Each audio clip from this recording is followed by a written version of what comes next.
Anda semua anak-anakku percaya bahwa Anda punya kehendak, punya need, punya want, punya apa tadi mas? Need and want ya. Anda punya kehendak, saya punya kehendak, dan Allah punya kehendak, dan Allah menyatakan percayalah bahwa yang berlaku adalah kehendak Allah Subhanahu wa taala. Nah, jadi saya mohon sama Allah, ya Allah ini anak-anak udah setor takbiran. Jadi tolonglah yang punya keinginan-keinginan yang sudah ngempet itu dikabulkan. Amin. Itu ya. Amin ya rabbal alamin. Oke, pertama. Jadi kita resume sedikit pengetahuan dasar mengenai takbir, puasa, Idul Fitri, hari raya dan seterusnya. Beberapa hal aja ya untuk nginget-inget aja. Biasanya kalau Idul Adha itu takbirannya bisa sebulan penuh. Tapi kalau Idul Fitri sehari. Artinya sesungguhnya Id yang lebih agung di mata Allah itu Idul Adha, bukan Idul Fitri. Itu ya.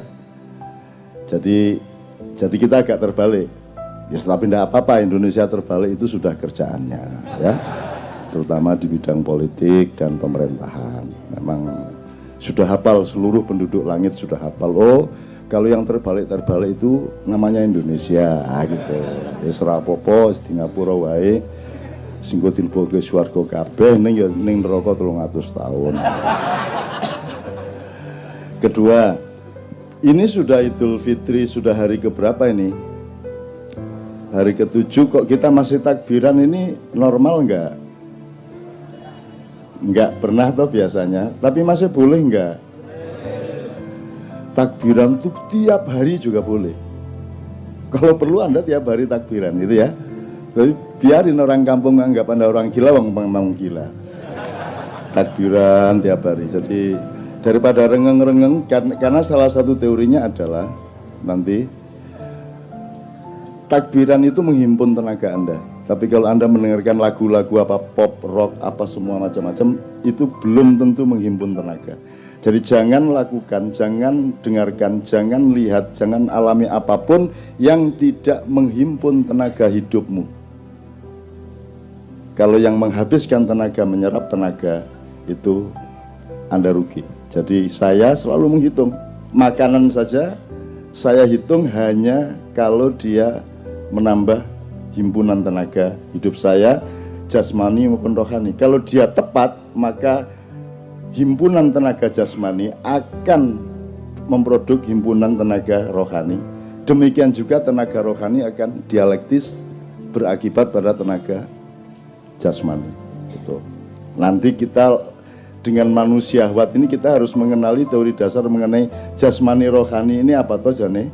Ini dikotomi apa gradasi apa, ini kita harus kenal gitu.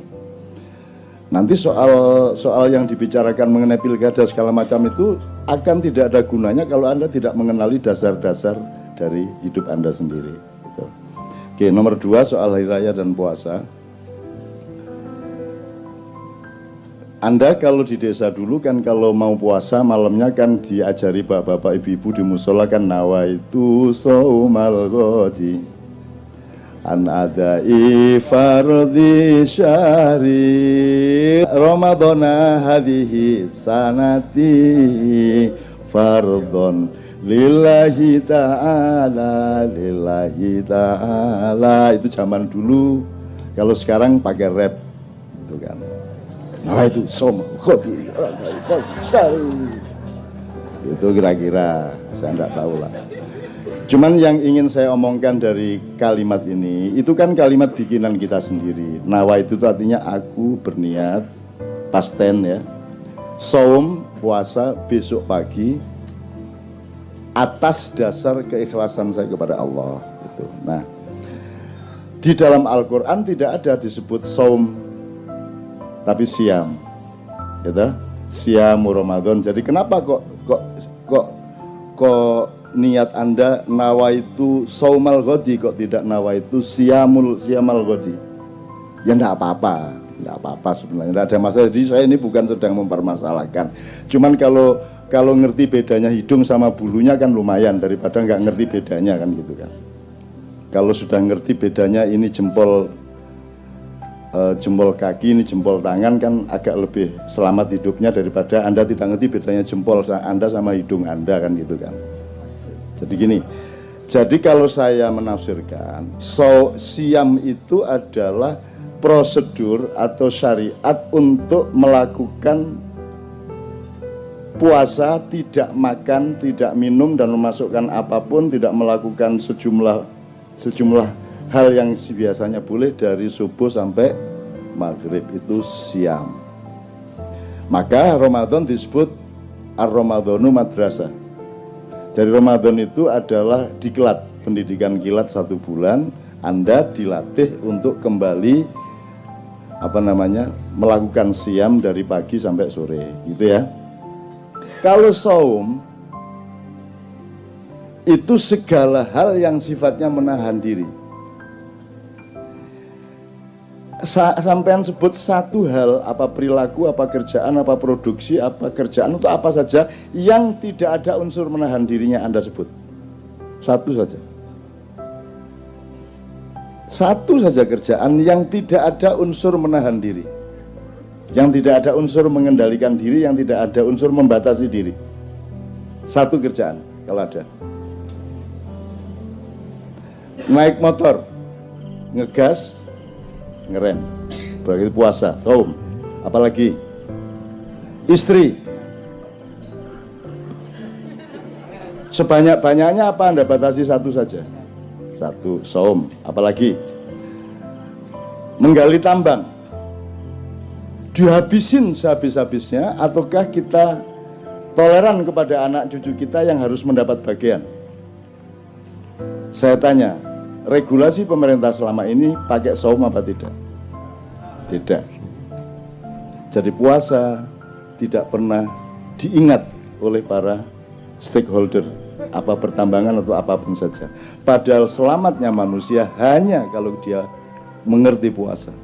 Sound system ini isinya puasa, Mas. Diginiin, dibatasi, digedein ya, Mas ya. Diginiin, ini kegedean dikit bengung, ini kegedean titik ndak balan. Itu isinya ilmu puasa semua. Betul ndak? Nah, kamu bikin celana itu kan prinsipnya puasa. Kan makanya diukur toh, kakimu panjangnya seberapa, kan begitu. Betul ndak? Itu prinsip puasa.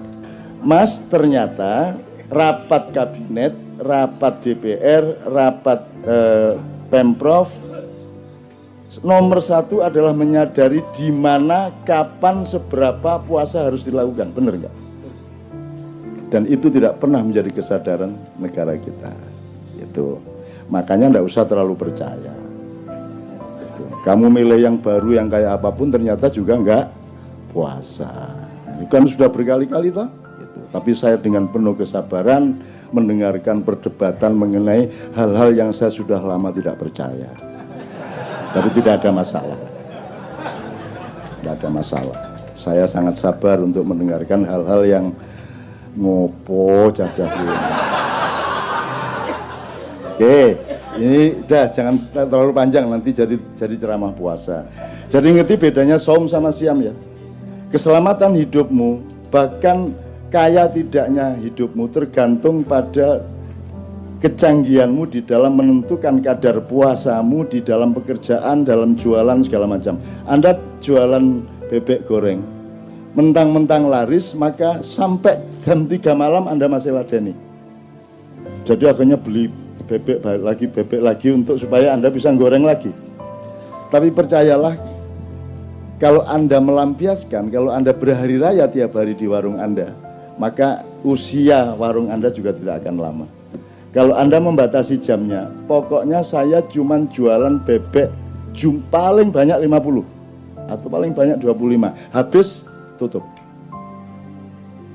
Kayak ceker di Solo, kalau Anda lewat Solo itu buka jam 2 malam, tutup jam 5 pagi. Dah. Pokoknya jam 5 pagi tutup. Pokoknya jam 2 baru buka. Meskipun sudah antri sejak jam 11, pokoknya jam 2 tutup.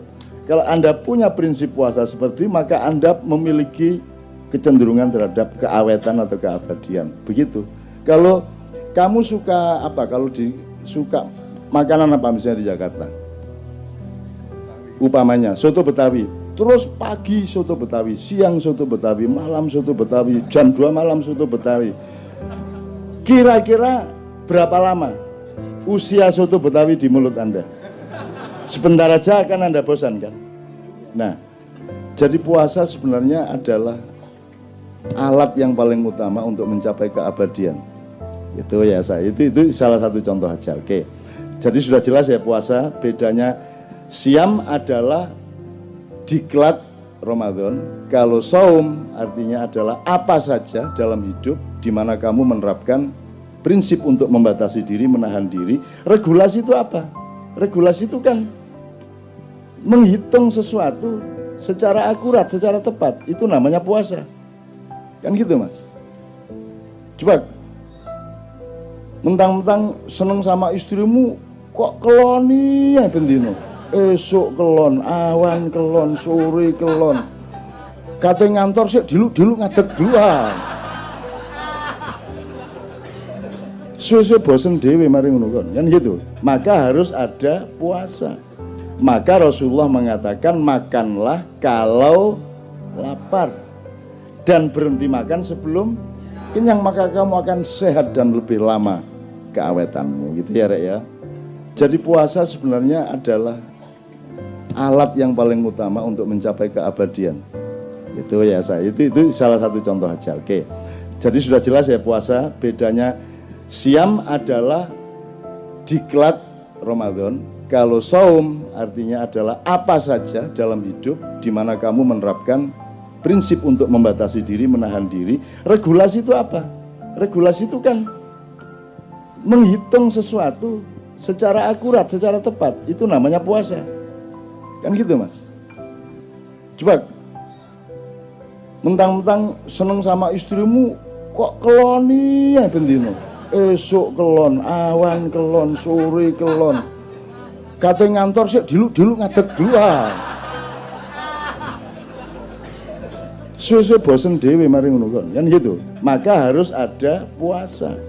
Maka Rasulullah mengatakan makanlah kalau lapar dan berhenti makan sebelum kenyang, maka kamu akan sehat dan lebih lama keawetanmu, gitu ya Rek ya. Oke. Terus imsak. Di sini kalau imsak tandanya apa di Jakarta? Pakai teriak imsak gitu. Oh pakai sirine. Sirine.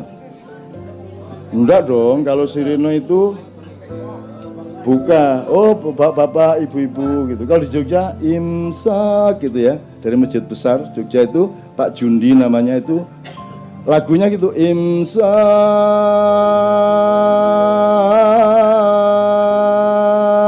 imsak gitu. Sejak zaman dulu. Setelah Pak Jundi mati yang ganti persis seperti itu juga. Gitu. Jadi di Jogja itu banyak sosiologi atau gejala sosial yang kita perhatikan dari loudspeaker masjid. Jadi kalau di masjid itu ada pengumuman bapak-bapak, ibu-ibu, innalillahi wa inna ilaihi rajiun telah meninggal dunia, itu berarti Pak Walikun yang mengumumkan. Kalau sudah dengar mulai bapak-bapak, Pak Walikun berarti Anda mati.